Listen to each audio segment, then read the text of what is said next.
Hello YouTube, I'm back.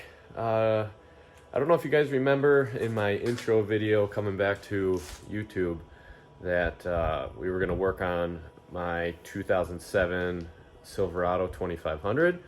It had some maintenance projects that needed to be done, shocks, brakes, things like that. But instead of working on that, we just decided to get a new truck.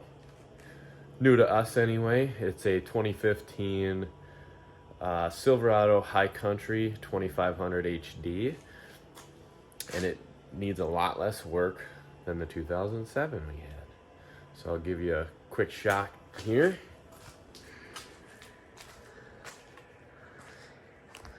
It's ocean blue metallic, 56,000 miles.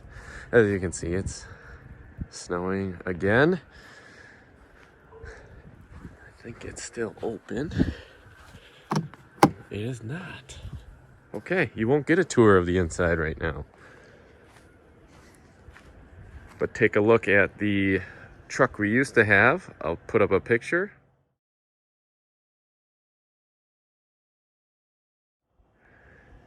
And you can see the old truck is quite a bit different than the new setup.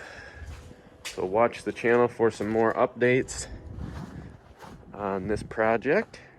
Not really a project, but it needs to be cleaned up, and we're gonna go ahead and clean up the frame underneath and do probably some kind of a not an undercoating, but more like a matte black paint on the frame, just to keep everything protected, because I'll have to drive this in winter, but I'm still hoping for it to last at least 10 years. We'll see what happens. Thanks for watching.